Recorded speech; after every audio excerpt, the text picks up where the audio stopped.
তো বিধির খেলা রে ভাই, তো বিধির খেলা।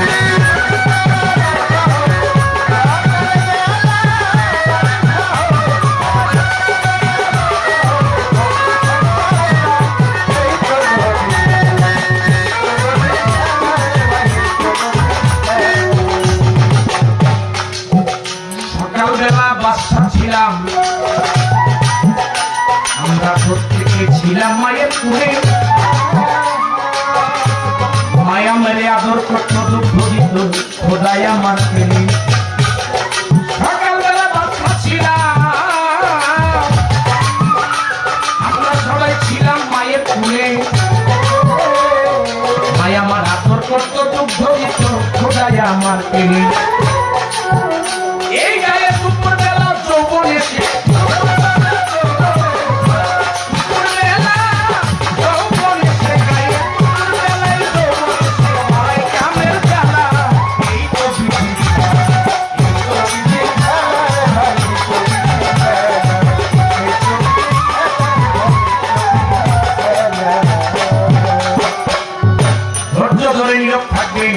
যতই আসে কাল, এইভাবে চলতে আছে আজকের ভাবের গান। আপনারা বসে বসে করলে একটু দোয়া, আপনাদের দোয়া পেলে হবে রে গান গাওয়া। আর যদি মাঝে মধ্যে কথাবার্তা হয়, কথাবার্তা বললে কি পাবো গানের মজা রয়। বেশ তো ভালো পালা দিলে আসলে ভিতরে আমি ভুলি নাই ভাই রে, আমার মনে পড়ে। আমি একটা প্রশ্ন করেছি, সুন্দর জবাব দিয়া আমার কাছে তিনি পাল্টা প্রশ্ন করিলেন দিয়া। প্রশ্নটা হলো আমার, প্রশ্নটা ছিল তা, খাজা বাবা একদিন ঘটনাক্রমে নদীর পাড়ে যাই রে খাজা বাবায়, বলিলাম এক্ষণে। নদীর পাড়ে গিয়ে খাজা বাবায় কোনো নৌকা খুঁজিয়া না পাইয়া খাজা বাবায় নদী পাড়েতে দাঁড়ায়। পরে নদীর মাছ হইতে একটা পাথর ভাসিয়া উঠিয়া এসে পাথর খাজা বাবাকে জিজ্ঞাসা করিল, আপনি কি উপর যাবেন কিনা, বলেন আমার ভাগে। খাজা বাবা বলে পাথর, আমি খুঁজতেছিলাম তরে। খাজা বাবা পাথরের উপর উঠে বসে যায়। এই পাথরের সাথে খাজা বাবার সাথে কিছু আলোচনা করিলাম সভায়। অনেক বড় ইতিহাস আছে, আমি সব কিছু বলতে পারবো না, সময়ের একটা ব্যাপার আছে, করে বলবো না, কিছু বেশি নাই।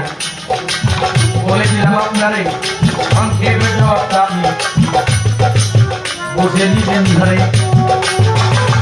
সংক্ষেপে প্রশ্নটা আপনার, আমি দিলাম জবাব দিয়া। ওই পাথরের সাথে কিছু কথা কথোপকথন হইল আমার খাজা বাবা, শুনেন নারে মিয়া। খাজা বাবা জিজ্ঞেস করে, ওরে পাথর আমার আগে আরো কেউ পার হয়েছে কিনা বলো, আমার ভাগে।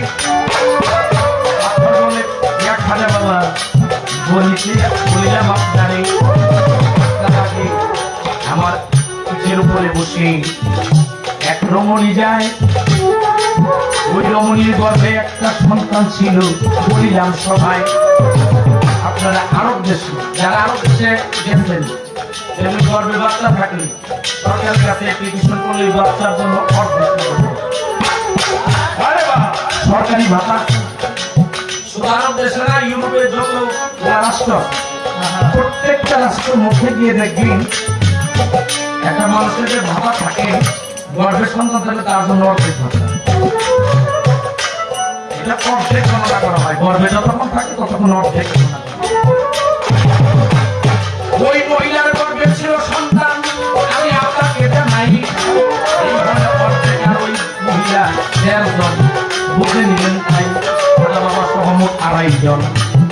ওই ছিল পার। এই পর্যন্ত বলা কওয়া, জবাব নেন আপনার। অনেক কিছু কথা বলে আসরের ভিতরে ভুলি নাই ভাই, আমার মনে পড়ে নূর নাকি নুরি জিজ্ঞেস করে আমার ধানে। এই কথাটার মীমাংসায় আমি দিব এই আসর। নূর, আপনাদের কাছে একটা প্রশ্ন করি, এই যে লাইট জ্বলতেছে না, লাইটটা জ্বলতেছে, লাইটটা জ্বলতেছে, লাইটটাকে ধরা যায় কিন্তু আলোটাকে ধরা যায় না। আলোটা পুরুষ না নারী বলতে পারবেন?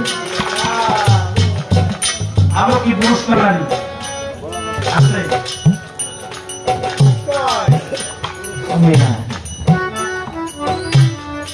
একটা জায়গায় ধরা খাওয়াইছে, আমরা তো কিছু সাধক কাছে ধরা খাওয়াই, একটা জায়গায় ধরা খাওয়াইছে। আপনি আমার বাড়ি দিলে কি আমি আপনাকে বাড়ি দিতে পারবো না, কারণ আপনি একটা জায়গায় ধরা খাওয়াইছেন আমাদের, সেটা আপনি আমার পুরো ভাই।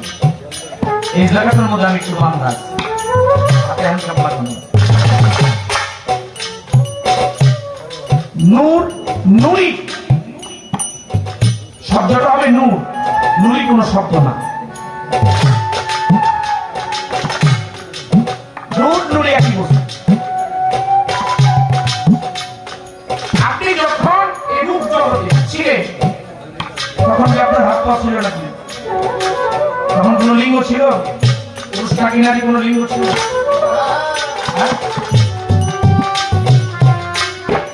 আপনার রূপটা যখন একটা মানব আকৃতির ভিতরে প্রবেশ করানো হয়েছে তখন আপনি হচ্ছেন কি নারী বা পুরুষ। এই পৃথিবীর জাগতিক জগতের মধ্যে আপনি কি এখানে এসেছেন থাকার জন্য? অনেকের সঙ্গে আমরা পৃথিবীতে এসেছি সবাই,